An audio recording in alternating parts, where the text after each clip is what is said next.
আচ্ছা, আমি অনেকগুলো ব্যর্থতার লিস্ট নিয়ে আমি আপনাদের সামনে এসে দাঁড়িয়েছি। অনেকগুলো ব্যর্থতা, ফেইলিওর জুলাইয়ের পরে।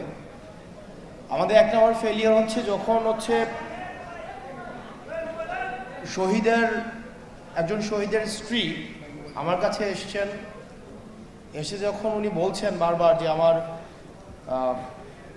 স্বামীকে তো আর ফিরাই দিতে পারবেন না, কিন্তু যাদেরকে ধরা হয়েছিল তাদেরকে আবার কোর্ট আবার জামিন দিয়ে দিচ্ছে, তার আবার ঠিক আমার বাড়ির সামনে দিয়ে এখন ঘোরাঘুরি করে, আবার ঠিক আগের মতো করে, ঠিক যেভাবে 5 আগস্টের পূর্বে তাদের দাম্ভিকভাবে তাদের পথ চলা ছিল, ঠিক এখন আগের অবস্থার মতোই তাদের স্বাভাবিক জীবনযাপন করছে। 5 আগস্টের পূর্বের আওয়ামী লীগ যেভাবে স্বাভাবিক অবস্থায় জীবনযাপন করত, এখন এসেও স্বাভাবিক অবস্থায় জীবনযাপন করে। এটা আমাদের ব্যর্থতা। এই ব্যর্থতা আসিফ নজরুল স্যারেরও ব্যর্থতা। আমরা ওনার কাছে জানতে চাই, জানুয়ারি মাসে কথা ছিল ট্রাইব্যুনাল 2 গঠন করার, এটা মে মাস, আজকে মে মাসের 16 তারিখ। আমরা স্পষ্টভাবে আপনার কাছে উত্তর চাই, কেন মে মাসের 16 তারিখ হয়ে যাওয়ার পরেও দ্বিতীয় ট্রাইব্যুনাল গঠন হওয়ার কথা থাকলেও এখনো পর্যন্ত গঠন হয় নাই? আমরা আপনার কাছে জানতে চাই, কারা এই হত্যাকাণ্ডের সাথে জড়িত যে আসামিরা রয়েছে, তারা যখন কোর্টে যায় কোন কোন বিচারক তাদেরকে জামিন দিয়ে দেয়, কারা তারা, এবং এসবের পিছনে কাদের ইন্ধন রয়েছে, সেগুলোকে আপনি আমাদের সামনে প্রকাশ করুন। আপনি বারবার বলেন যে আপনাকে ভিলেন বানানো হচ্ছে, আপনি বারবার বলেন যে আপনাকে মিসআন্ডারস্টুড করা হচ্ছে। তাহলে যে সত্য ঘটনা, আপনাকে যদি কেউ কাজ করতে না দেয়, আপনাকে যদি কাজ করতে কেউ বাধা দেয়, বা আপনাকে কাজ করতে কেউ যদি কোনো ধরনের প্রেসারে রাখে, সেটা আপনি জাতির সামনে উপস্থাপন করুন। আমরা স্পষ্ট করতে চাই, আওয়ামী লীগের বিচার, খুনিদের বিচার ছাড়া, আপনারা যদি মনে করে থাকেন অন্তর্বর্তীকালীন সরকারের উপদেষ্টারা বিচার ছাড়া আপনাদের অন্য কোনো বড় সংস্কার রয়েছেন, তাহলে আপনারা ভুলের মধ্যে রয়েছেন। খুনিদের বিচার হচ্ছে এই অন্তর্বর্তীকালীন সরকারের উপদেষ্টাদের প্রধান এবং প্রথম সংস্কার। আমরা এই সংস্কারটিকেই প্রথমেই দেখতে চাই। এই পাশ থেকে একটা স্লোগান আসছে, আমি এই স্লোগানটার বিরোধিতা জানাই।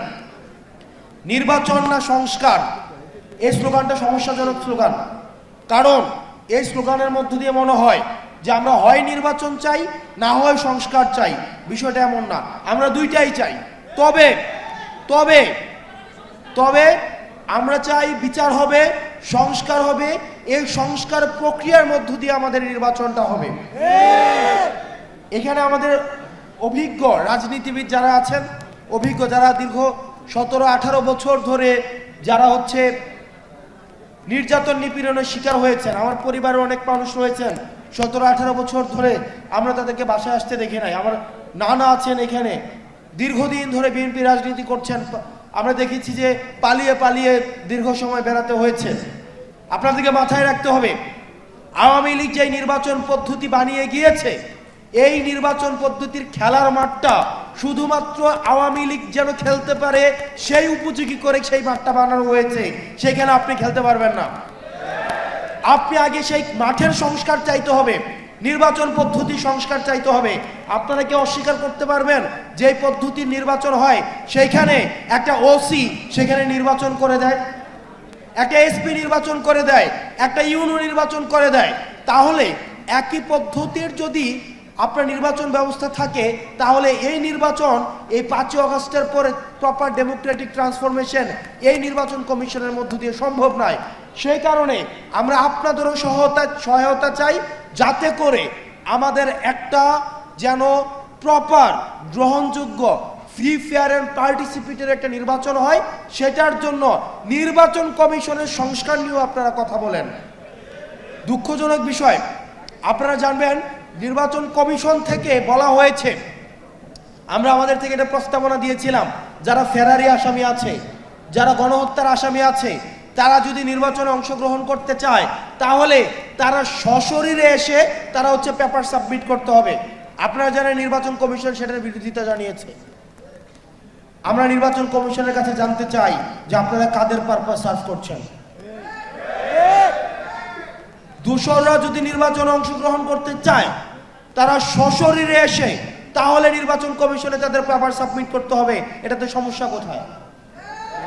এটাতে সমস্যা কোথায়? আমরা চাই এই কাঠামো পরিবর্তনের মধ্য দিয়ে আমরা চাই আসিফ নজরুল স্যার থেকে শুরু করে স্যার আমরা আপনার উপরে ভরসা রেখেছি, আপনি দীর্ঘ সময় ভোকাল ছিলেন, শিক্ষার্থীদের পাশে ছিলেন। আমরা বিশ্বাস করতে চাই আপনি শিক্ষার্থীদের আস্থা আশা আকাঙ্ক্ষার আপনি হচ্ছেন যথাযথ মর্যাদা দিবেন। দ্বিতীয়ত, আপনারা ভুলে গেলে চলবে না, আওয়ামী লীগকে আমরা কার্যক্রম নিষিদ্ধ করতে পেরেছি, কিন্তু আওয়ামী লীগকে যারা ডোনার, আওয়ামী লীগের যে ফাইন্যান্স, আওয়ামী লীগের যে অর্থ ব্যবস্থা, সেই অর্থ ব্যবস্থা কিন্তু এখনো পর্যন্ত ইনট্যাক্ট।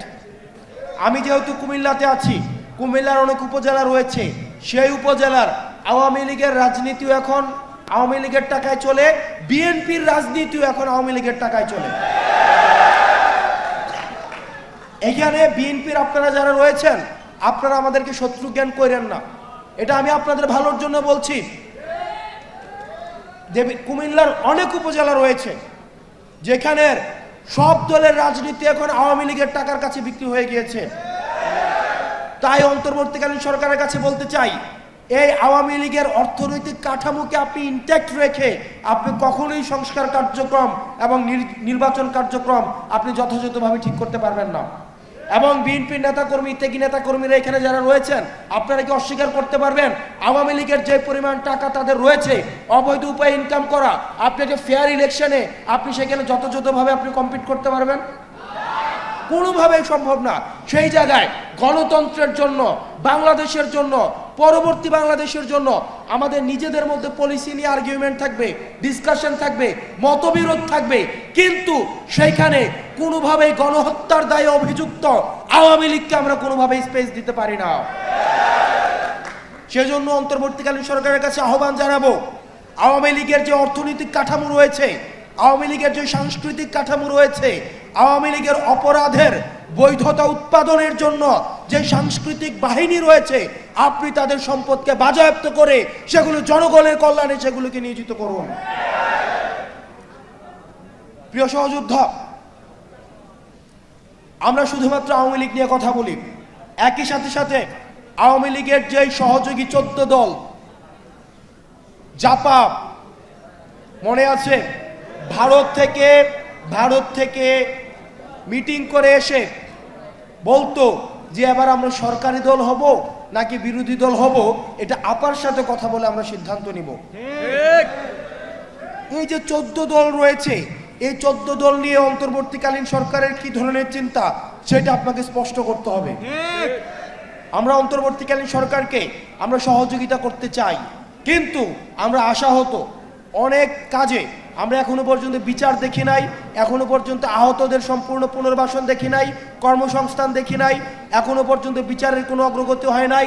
আওয়ামী লীগ নিয়ে আপনারা যতক্ষণ না পর্যন্ত আমরা রাস্তায় নেমে এসেছি ততক্ষণ পর্যন্ত আমরা আপনাদের কোনো পদক্ষেপ দেখি নাই।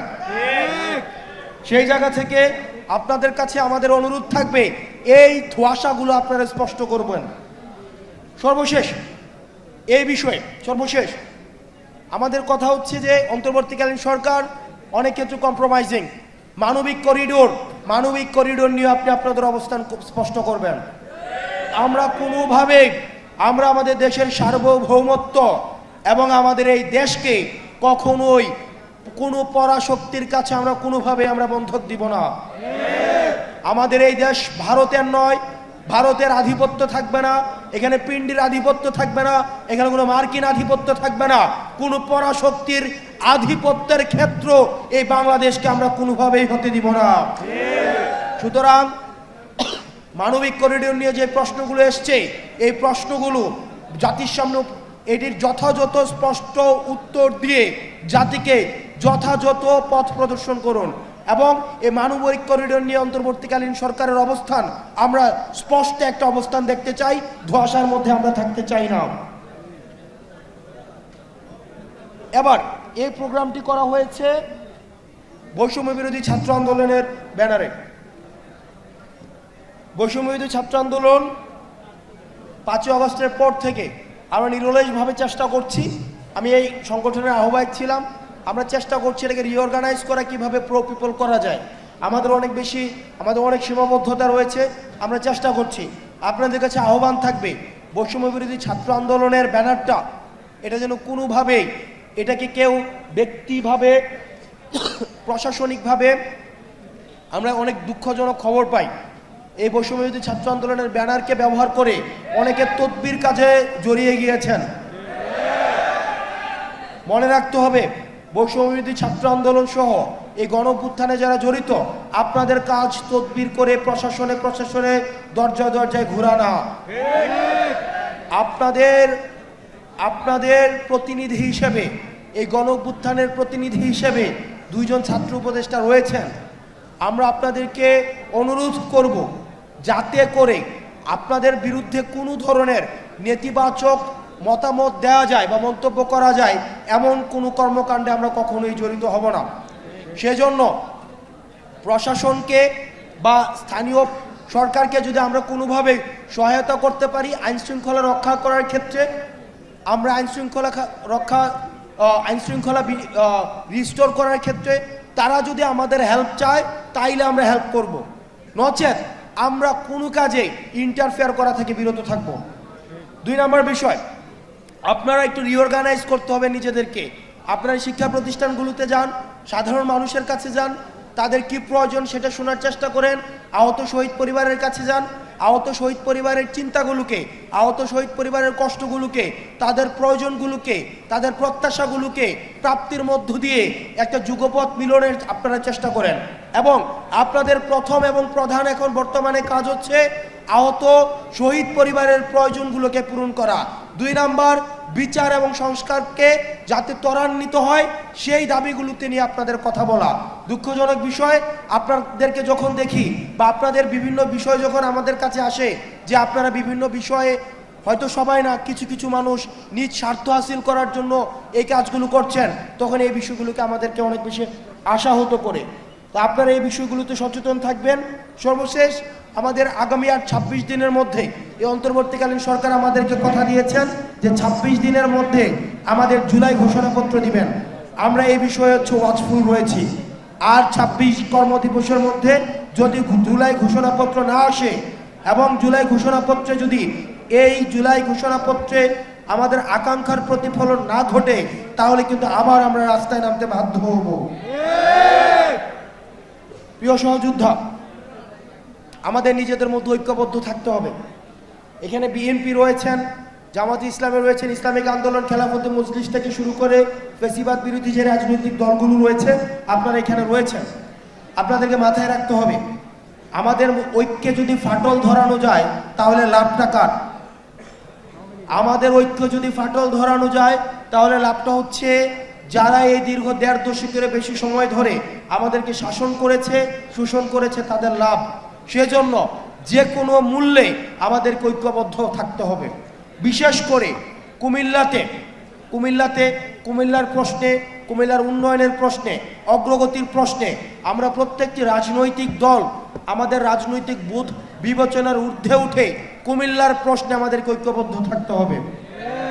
এবং একটা দুঃখজনক বিষয় যে আমি যখন বিভিন্ন জায়গায় যাই, মানুষ আমাকে বিভিন্ন বিষয়ের দাবিগুলো জানায়, তো আসলে কি ওই ধরনের ক্ষমতা আমার নাই। আসলে এই যে আমার কাছে মনে হয় আসলেই যদি আমার এত ক্ষমতা থাকতো, আমার রেসপন্সিবিলিটি আছে কিন্তু আমার কোনো অথরিটি নাই। এই জুলাই গণঅভ্যুত্থানের পরে মানে এটা খুবই কষ্টের একটা বিষয়, রেসপন্সিবিলিটি উইদাউট অথরিটি। আজকে দেখেন কোনো একটা কাজ, কোনো একটা আন্দোলন হচ্ছে, সেখানে গিয়ে আমি কিছু করে দিতে পারছি না। যদি যাই তাহলে বলা হয় কোন কারণে আপনি এখানে আসছেন, আপনি এখানে আসবেন কেন, আসবে উপদেষ্টারা। আবার যদি না যাই তাহলে আপনি আসলেন না কেন। মানে এটা হচ্ছে এক ধরনের, মানে এটা একটা খুব পেইনফুল একটা বিষয়। আপনার রেসপন্সিবিলিটি থাকে কিন্তু অথরিটি থাকে না। তো সেই জায়গা থেকে যে দাবিগুলো এসছে কুমিল্লার বিষয়ে, এই বিষয়গুলো নিয়ে ইতিমধ্যে আমরা কাজ শুরু করেছি। আমরা বিশ্বাস করি, আমরা ভরসা রাখতে চাই এই নির্বাচনের আগেই এই অন্তর্বর্তীকালীন সরকারের অধীনেই কুমিল্লা নামে এই বিভাগ হবে এবং আমরা আপনাদেরকে সাথে নিয়েই আমরা এই কুমিল্লা নামে বিভাগ করব। দ্বিতীয়ত যে ইনফ্রাস্ট্রাকচারাল যে বিষয়গুলো রয়েছে, এয়ারপোর্টের কথা, ইপিজেটের কথা, কর্মসংস্থানের কথা, এই বিষয়গুলো এগুলো হচ্ছে ডুয়েবল, এগুলো হচ্ছে প্র্যাগম্যাটিক দাবি এবং এই বিষয়গুলো হচ্ছে পর্যালোচনার মধ্যে রয়েছে। আমরা আশা করি এগুলো হচ্ছে ধাপে ধাপে হয়ে যাবে। দিন শেষে আমাদের কুমিল্লা মাথায় রাখতে হবে, কোনো কারণে যদি আওয়ামী লীগ ফেরত আসে, কুমিল্লাকে একটা আলাদা স্টেট বানাই দিয়ে আমাদেরকে আলাদা করে দিবে, এটা আপনাদেরকে নিশ্চিত থাকতে পারেন। কারণ কুমিল্লা হচ্ছে হাসিনার এবং হাসিনার বাবার দুইজনের দিবা এবং রাত দুইটারই হচ্ছে দুঃস্বপ্ন ছিল হচ্ছে কুমিল্লা। এবং আমরা কুমিল্লার দলমতের ঊর্ধ্বে উঠে একই সাথে সাথে এটাও সত্য, কুমিল্লার মানুষ অন্যায়ের বিপক্ষে যারা সামনে থেকে নেতৃত্ব দেয়, একদম ইতিহাসের প্রত্যেকটি স্তরে স্তরে কুমিল্লার মানুষ ব্যক্তি স্বার্থের ঊর্ধ্বে উঠে আমরা সামনে থেকে নেতৃত্ব দিয়েছি। আবার একই সাথে সাথে এটাও সত্য বলেছে, আমরা নেতৃত্বের সময় আমরা সামনে থাকি, কিন্তু প্রাপ্তির সময় আমরা থাকি না। কারণ আমরা অন্যান্য জেলার মতো হয়তো তদবির বা এই বিষয়গুলো নিয়ে আমাদের নিজেদের মধ্যে সংকোচ ফিল হয়। আমরা যখন দেওয়ার সময় আসে তখন সারা দেশটাকে একসাথে ভাবি।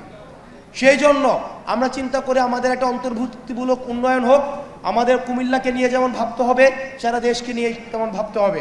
আমরা একসাথে আমরা আমাদের প্রত্যাশিত বাংলাদেশ গড়ব। এই প্রত্যাশিত বাংলাদেশ গড়ার পূর্বে আমাদের যে কাজটি করতে হবে, আমাদেরকে ঐক্যবদ্ধ থাকতে হবে। সর্বশেষ আমাদের যে জগন্নাথ বিশ্ববিদ্যালয় যেটি হচ্ছে, আমরা বারবার করে দেখছি জগন্নাথ বিশ্ববিদ্যালয়কে, আমাদের অনেক সহপাঠী ওখানে রয়েছে, আমার শিক্ষার্থী ওখানে রয়েছে, আমাদের সিনিয়র ভাইরা ওখানে রয়েছে। আমরা দেখেছি জগন্নাথ বিশ্ববিদ্যালয়কে সব সময় একটা হচ্ছে মূলা ঝুলিয়ে দেওয়া হয় একদম। আমরা দেখেছি শুধুমাত্র এই সরকারের সময় না, আগের সরকার থেকেও আমরা দেখেছি। এই অন্তর্বর্তীকালীন সরকারকে বলবো, এই তালবাহানা না করে এই 20,000 শিক্ষার্থীর যে দাবি রয়েছে, তাদের দাবি খুবই মৌলিক দাবি। তাদের হল লাগবে, তাদের হচ্ছে থাকার জায়গা লাগবে, শিক্ষার সুন্দর পরিবেশ লাগবে। এই দাবিগুলোকে তালবাহানা না করে আপনারা খুব দ্রুততম সময়ের মধ্যে তাদের সাথে বসে এই দাবিগুলোকে সমাধান করে দিন, না হলে এই সমস্যাটি দিন দিন ঘনীভূত হবে। আপনারা ভালো থাকবেন, সুস্থ থাকবেন, আপনাদের সাথে দেখা হবে এবং কুমিল্লার প্রশ্নে আমরা সবসময় ঐক্যবদ্ধ থাকবো। আসসালামু আলাইকুম ওয়া রাহমাতুল্লাহি ওয়া বারাকাতুহু।